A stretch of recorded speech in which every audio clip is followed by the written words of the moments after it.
Crazy alert. Experts will hold discussions Monday on whether another active fault exists beneath the Tsuruga nuclear power plant in central Japan. Let's see that in an instant replay. Experts will hold discussions Monday on whether another active fault exists beneath the Tsuruga nuclear power plant in central Japan. What the fuck? If it does, a reactor at the plant could be scrapped, as were the 4 reactors at the Fukushima Daiichi plant in northeastern Japan.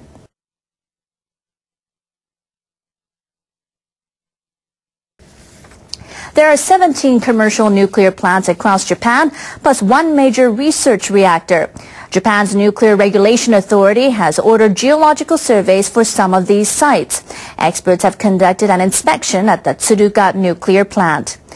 Tsuruga is the only plant in Japan that has an active fault close to the reactors. What the fuck? If another fault called D1 directly under the plant's reactors determined to be active, the plant will be barred from restarting. I thought that was the stupidest answer.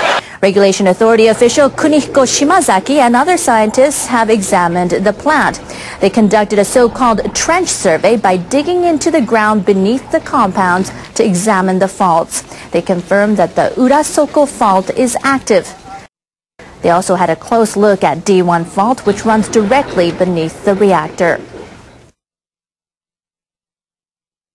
Our team shared the view that the deformation of D1 was caused by a force similar to the one that caused the Urasoko fault to move. What the fuck?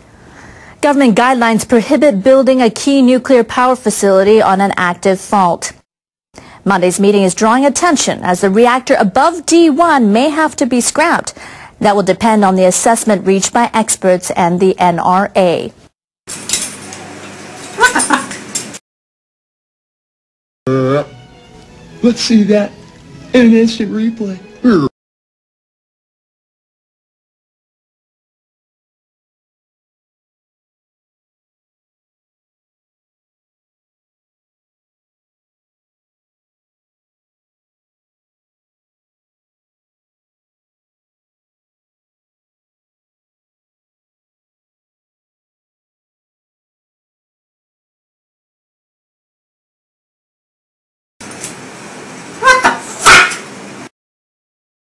Russia will help China build 2 nuclear reactors at a power plant in China. What the fuck? This is part of a plan to expand energy cooperation between the 2 nations. The agreement was signed by Russian Prime Minister Dmitry Medvedev and Chinese Premier Wen Jiabao when they met in Moscow. The 2 leaders also agreed to expand bilateral cooperation on nuclear energy usage. Russia's State Nuclear Energy Corporation Rosatom says the construction of 2 new reactors will begin later this month at a Chinese nuclear power plant in Jiangsu province.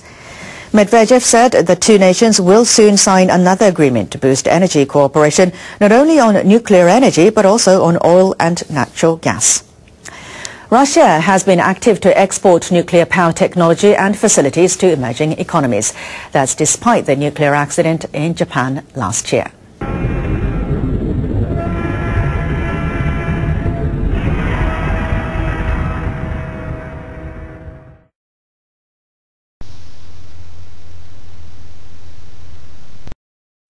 This goes to the safety question, and it also addresses the elephant in the living room.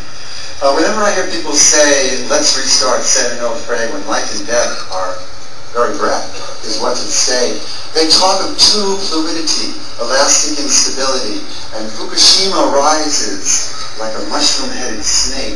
What part of Fukushima do you not understand? When nuclear contamination hits the fan, plutonium is everywhere. It's in the sea, it's in the air, and we don't even have a good evacuation plan. What part of Fukushima do you not understand? I would like Peter Kincher to answer that. I don't think I need to say anything about that. Delegates to the UN Climate Change Conference in Doha, Qatar, are divided over a key issue: money. They're debating how much money developing nations should receive to help them tackle global warming. The 18th round of the conference, known as COP18, ends Friday. Environment ministers and other officials have been meeting behind closed doors for 12 days. Developing countries are demanding that industrialized nations provide extensive subsidies in exchange for their support of key issues. The issues include a new emission reduction framework in which every country would participate. The framework would be launched in 2020. Delegates have agreed to an interim plan that will start next year. Delegates also discuss ways to continue the Kyoto Protocol until the new framework kicks in. The protocol is scheduled to expire at the end of this year. An 8-year extension of the pact is gaining support. But it's not yet known if countries that don't sign on to the extended protocol will be able to participate in certain programs. These include a scheme to allow countries to earn credit for emission cuts by providing anti-global warming technology to other nations. Japan hopes to participate in this program. One day some twisted son of a bitch is bound to teach you a thing or two about living in this cold, godforsaken world. Now, what's causing the ice caps to melt? From what I'm seeing, nuclear fallout. Now, when Chernobyl blew up, this is the same time. This is how these guys work. It's amazing. Okay, they came out with this, oh, aerosol cans, don't spray aerosol cans because it hurts the ozone. You know what? That is baloney. Okay, when Chernobyl blew up, which was 3.5 million pounds of spent fuel rods, and uranium's a metal. It's mined. And then you add probably, 100,000 tons or whatever of metal and concrete from those 4 structures, and that thing blew up like no one's business, and it blew a hole right through the ozone. Matter of fact, that dude that was running the reports offed himself 2 years later. I mean, it was the cover-up of cover-ups, the Live 86. It was a joke. And then all these atomic, like World War II, when they blew up the Japan, man, where do you think all that metal and debris and people and dirt went? It went airborne, and it went all over your ice pack. I mean, it's in the Himalayan ice cores. It's in every ice core around the planet. I mean, you got a hole in the ozone from this, and the phenomenology test too. The high altitude nuclear bombs they were detonating. Man, it's just like, man, this is so dang wicked. It's unbelievable.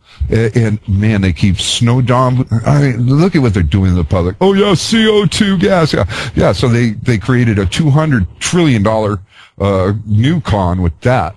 Okay, and then they're shoveling all their money into battery technology and stuff while everyone's thinking oil. They're shoveling all their money the other way. It's a con. Going back over to post-glacial rebound, because that's what you want to hear about. Mm-hmm. These guys know climate and money are going hand in hand, and that's why I bring the financial aspect to this, because they're going hand in hand. Just before Iceland volcanoes took off, they just whacked that economy. They're grabbing the money before it happens. When I saw them do that in Italy, I go, oh man. And then here in California, they've been expecting it to go since 2008. Now the 2030 report, which I have the Senate hearings over on my YouTube channel too, is 2 hours long.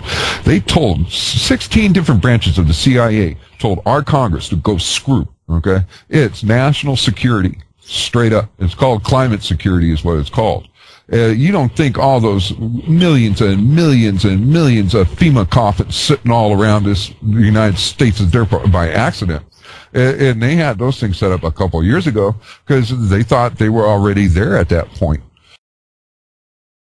A report sponsored by the U.S. government says shipping surplus shale gas overseas will benefit the country's economy. This could pave the way for getting government permission to export the commodity.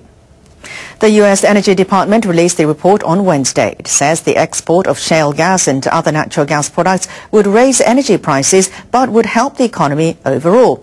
The government is now ready to examine whether to give the go-ahead to export projects. A number of energy firms hope to export natural gas as the surge in shale gas output pushes domestic gas prices sharply lower.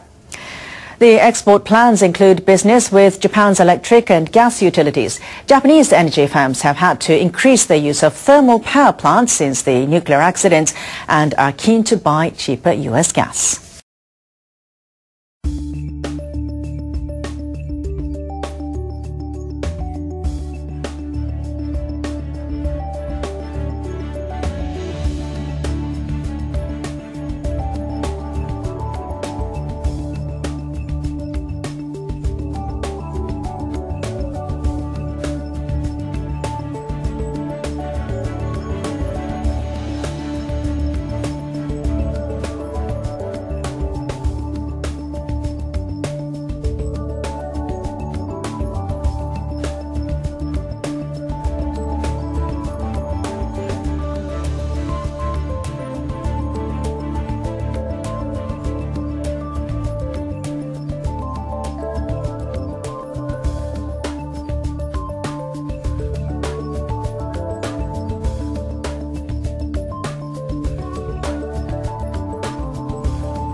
Iraq is in the spotlight as it hosts the International Oil and Gas Conference and Exhibition. The country's leaders are trying to recover from the aftermath of war by tapping underdeveloped oil reserves. The four-day trade show kicked off Thursday in Iraq's southern oil hub of Basra.